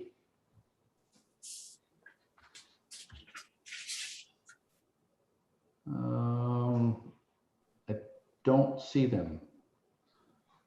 Joe, can you help me out? Are they there and I don't see them? I don't believe that they are online at this point. Okay, thank you. Then we'll go to Jeanette Giroux. Good evening, Mr. Mayor, councillors, speakers, and fellow delegates. Can you hear me? Yes, thank you. I don't plan to take too much of your time this evening. In fact, previous delegates have already expressed many of my own concerns, so I'll try not to repeat too many of them. Regarding the rezoning and further development of Malden Road, I just wanted to join this meeting today to express my concerns and my staunch opposition. I actually live on Malden Road. In fact, I'm the first house right after the business district. So I'm the house right next to the Town Grill Plaza and Turkey Creek across from Shoppers Drug Mart. And I believe that Malden Road is already far too busy.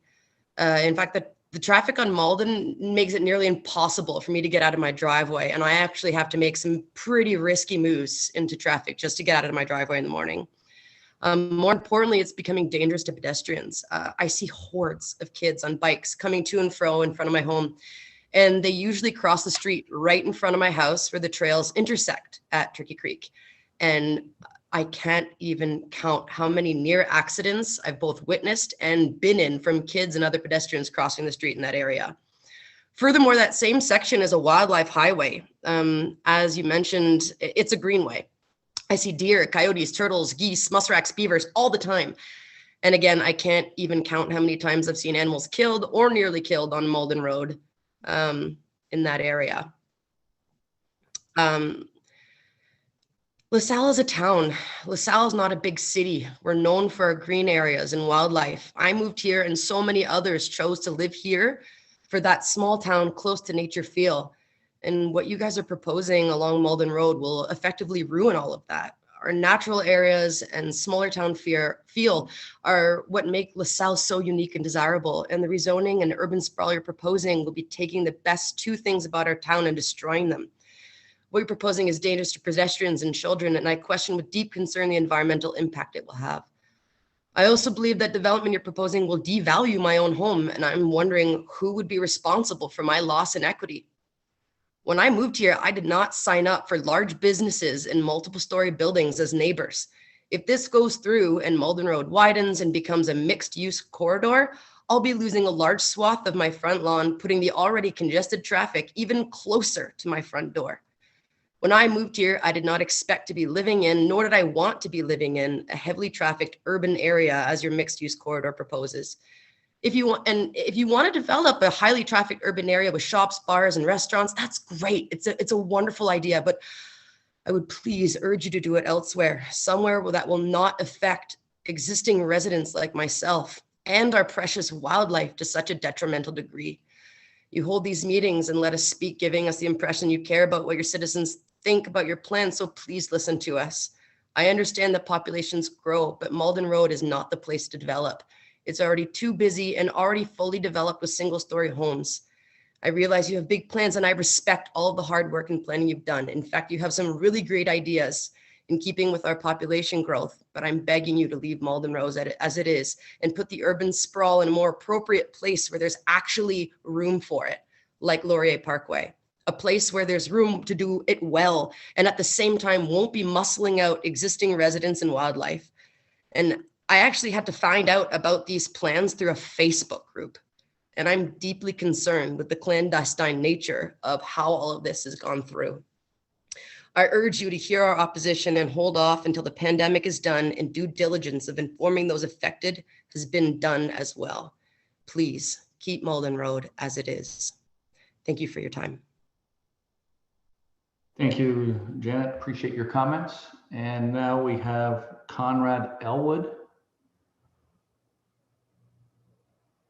And again, Mr. Mayor, I don't believe that Conrad is available as well. Perfect. And we already heard from Sarah, so we have Mr. and Mrs. Compo. And I don't see them either.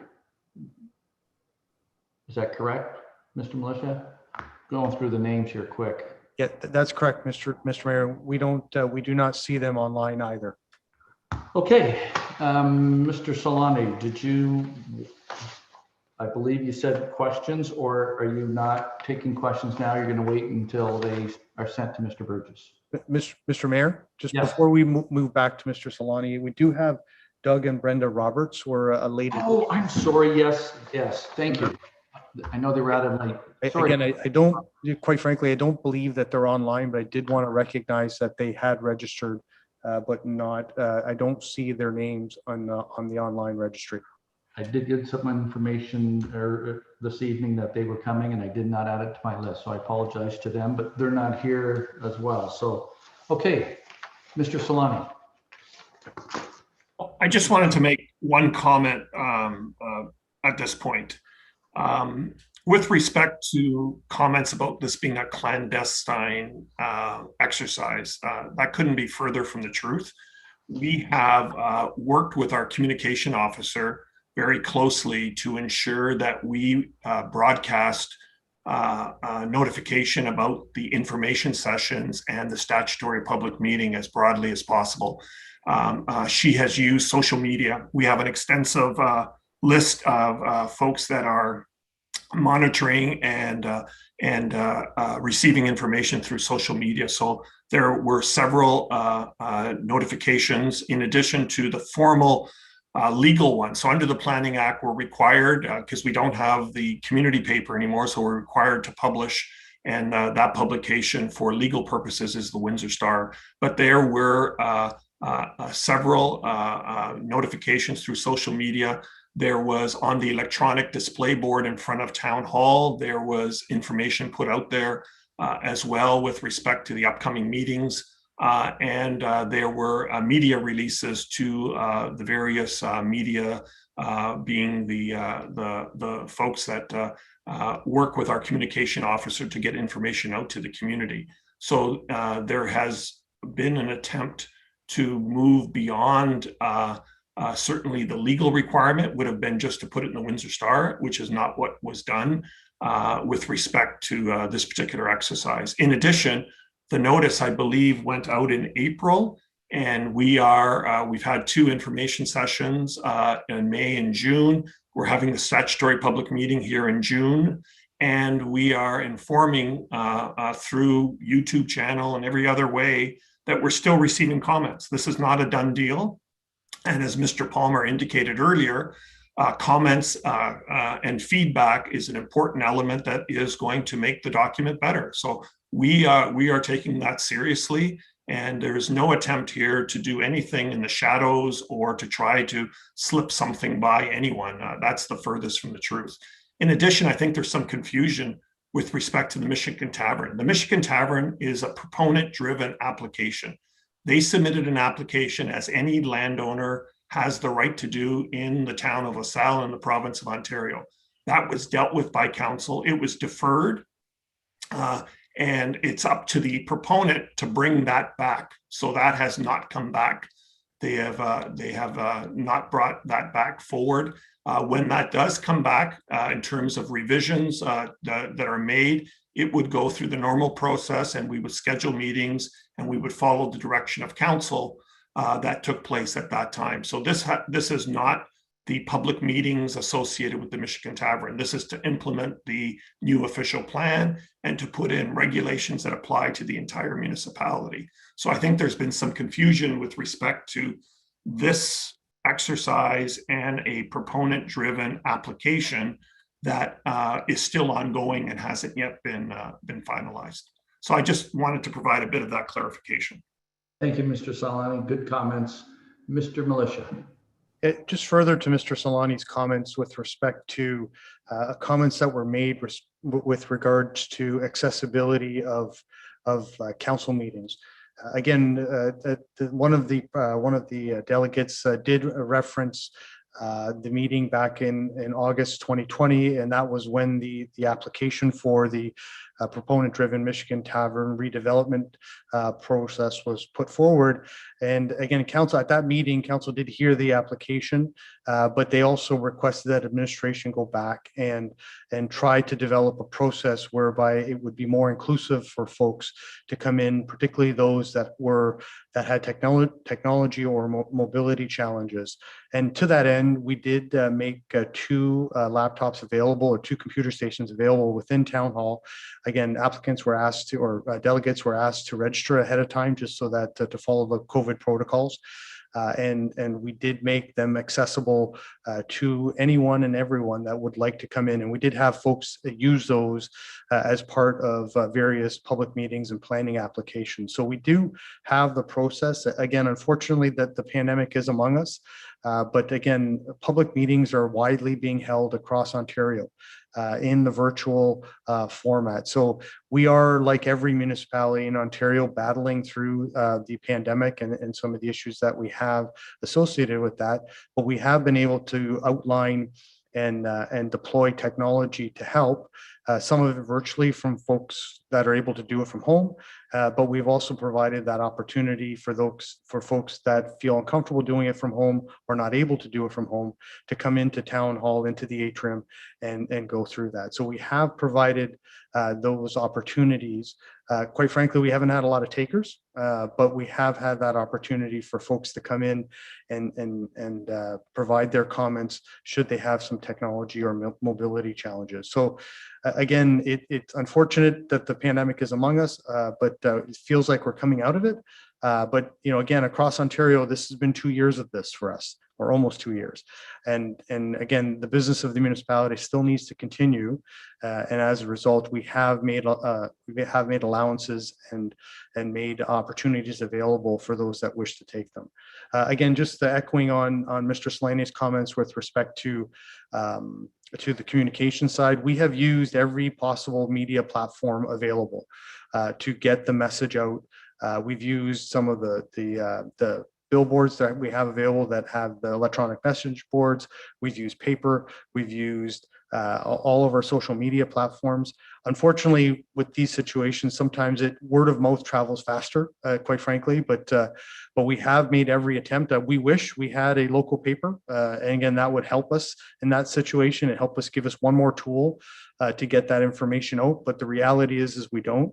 And so we have to deal with that. And so I just echoing Mr. Slaney's comments that we are meeting all our requirements as are every municipality within the region, because we're all battling the same lack of local representation for the most part across the region. So those are just two comments I'd add in terms of the process that's been followed with respect to the zoning bylaw. Again, specifics about the bylaw and specific questions that some of the delegates have had, those are more aptly answered by Mr. Slaney, Mr. Burgess, or Mr. Palmer. Thank you, Mr. Militia. Mr. Solani, do you want questions or do you want them directed to Mr. Burgess? I think at this point in time, Your Worship, maybe it would be appropriate to hear from members of council, questions and comments as well. We were not intending to respond specifically to any of the comments. As we indicated, we are in a listening mode, and we will prepare a comprehensive report that will outline everything that we've heard, all of the requests, and that will come back in a fulsome manner at the August 24th meeting. So the intention this evening was not to answer specific questions. We're listening. I think there was a question earlier about, is the 11 meters a requirement, or can you go over that? And I believe Mr. Palmer, at even the previous meeting, we had indicated that we had listened and we were recommending a maximum height of 3 stories, which is in keeping with what the adjacent residential area. So I think the question was, is it 11 meters or 10.5? And that's something we will go back and look at. And we will provide, a response to council and to the residents in advance of that August 24th meeting with respect to that technical issue of 10.5 versus 11. But we certainly, there is no angular plane there. The angular plane would apply on Laurier Parkway in the town center, where height is allowed to go much higher than the 3 stories.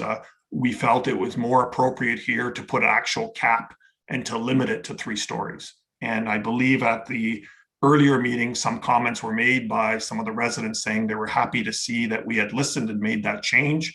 And it would appear tonight that some of those comments, some are feeling that maybe it didn't go far enough. So again, we will revisit that, and we will look at that as part of all of everything that's come in. And we will provide our response to council and to the residents on those matters that everyone's taking notes of, and I believe many of those are in the written submissions that have also been supplied to us.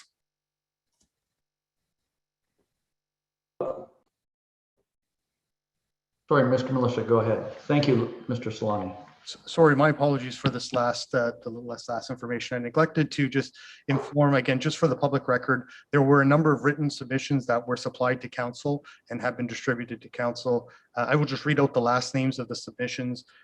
Campanu, Smith, Al Garusa, and I apologize if I'm mispronouncing these, Di Domenico, DeKeko, and Sorge. Those were the written submissions that were supplied and distributed to members of council, just so those in the viewing audience, and I think some of those members are actually on the call with us today. But all those written submissions were distributed to council and form part of the public record. So I just want to make sure that everyone's aware of that.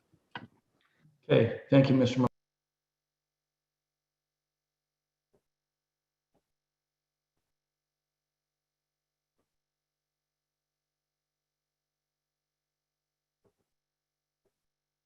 Mr. Mayor, I believe you're muted. My apologies. Yeah, because I'm typing away here and I don't want to make any noise, so thank you for that. Mr. Mara is going to give a quick overview in relation to Malden Road EA, because a lot of questions were brought up in relation to traffic, safety, et cetera, and the congestion. So he'll answer those points right now, and I'm sure the answers will spread. It's all good news. So Mr. Mara, go ahead. Thank you, Mr. Mayor. Certainly, I will take the opportunity tonight as a public outreach for those involved in tonight's meeting that, again, the Malden Road EA addendum is currently in the process of being finalized. That has been underway for the last year and a half or so. And certainly, this is another mechanism that I'm glad you asked this question. So Peter, let me just jump in. Can you tell them what an EA is? Because I'm not sure if everybody knows what an EA is. Sure, certainly. So the environmental assessment for Malden Road is looking at Malden Road with respect to the current traffic volumes and the projected growth from today, looking out a 20-year projection. Within an EA document, it is a legal document. It follows the Environmental Assessment Act. And as part of that, recommendations are put forward to address traffic demands that exist today, as well as looking at traffic projections for the next 20 years relative to growth. So that document is been underway for some time. There has been a lot of public outreach with respect to that document.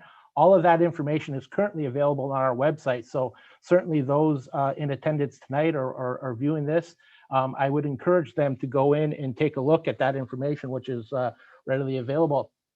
With respect to finalization of that document, we expect that document to be finalized, presented to the public and council simultaneously sometime in August. We believe we're going to try to aim for the first meeting in August. So I guess it's fresh news, and certainly we will continue to spread that word as we confirm the finalization of the documentation and get that in front of council to start the formal process of the finalizing the EA, which in retrospect, the EA will look at what the recommended solutions and requirements are on Malden Road to deal with traffic today and into the future. It will also look at pedestrian and active transportation opportunities and improvements to make those areas safer for the traffic. Again, council has heard plenty of information relative to Malden Road over the years. That was something that was initiated in 2019. Unfortunately, the pandemic has slowed us down slightly, but we are nearing the end of it. And again, this is a document that shows us what we have to do going into the future. Again, once this document is finalized, this is the first step. And after this, it then comes down to working with council, budget sessions, and things of that nature, and bringing the various phases forward to start the implementation of those improvements and where and what does council wish to proceed with in the future. Certainly, there are property requirements that are required to deal with those improvements, but certainly I thank you, Mr. Mayor, for this opportunity. It will provide us an opportunity to spread the word now about that document and have that available for any of the residents tonight that wish to take a look at what those recommendations are coming forward. That is currently available on our website. Thank you. Thank you, Mr. Mara, Mr. Solani, Mr. Militia. I think we covered a lot of the comments and specific ones. Again, I'll repeat, they should go directly to Mr. Burgess. Mr. Carrick, you're first to go. Thank you, Your Worship. Mine's just more of a timing question to Mr. Solani. So as we're going through this process, what timelines are we restricted to get this completed? Is it a provincial issue? Is it our issue for the rezoning of the overall comprehensive rezoning of the town? Is there like a set timeline? Are we province pushing it, or are we just moving this forward to update? The Planning Act does not put a specific date. But there is the requirement that you implement your official plan. So the official plan was approved in 2018. We're now in 2021. The expectation is that council moves in an expeditious manner with the implementation document. But there's nothing that specifically says that by date X, council must adopt a new comprehensive zoning bylaw. The longer you wait, the more difficult it's going to be going forward, because there may be situations whereby you're just going to continue to have site-specific amendments coming forward in various areas that conform to the official plan, but are not in keeping with your zoning bylaw. So I think it's important to complete the zoning bylaw in a timely fashion. And again, that we're here to take direction from council with respect to the timelines. We believe that there has been, and it continues to be, ample opportunity for input to be provided. Those doors have not been closed, and even going up to August 24th, if council believes that after they get the report that comes back with the final draft, that they want to hear more, again, council has that ability. It's council's decision. Okay, thank you for that. Any other council questions? I don't see any. So we have a recommendation, and I'll read it in case the listening audience doesn't have it. The recommendation is that the report of the Supervisor of Planning and Development Services dated June 17th, 2021. Mr. Militia, did you want to add something? Oh, okay, sorry. When you popped on, I thought you had something to say. Dated June 17th, 2021, number DS-23-2021, regarding the statutory public meeting that is being held for the town of LaSalle's draft new comprehensive zoning bylaw be received, and the town staff and the town's planning consultant be directed to prepare, 1, a subsequent staff report for council summarizing the comments received and the recommended revisions to be made to the draft new comprehensive zoning bylaw, and 2, a final draft of a new comprehensive zoning bylaw for adoption purposes pursuant to section 34 of the Planning Act. Council's pleasure. Mr. Carrick, are you moving? Okay, support? Councillor Akpata, all in favor? That carries unanimously. Thank you. We'll include the written submissions and the delegates. That's it, everyone. Thank you. Thank you to the delegates. Your comments will be taken into consideration. And any viewing audience on YouTube, thanks for attending. Good night, everyone. Oh, Mr. Militia wants to add something. I apologize, Mr. Mayor, but I believe we need a confirmatory bylaw. Oh, okay. Confirmatory bylaw, first reading. Councillor Reno and Councillor Desjardins, all in favor. That carries. Second reading, Councillor Carrick and Councillor Udicio Spagnolo, all in favor. That carries. Third and final reading, Councillor Akpata and Councillor Reno, all in favor. That carries. Mr. Militia, are we good? Okay. Good night, everyone.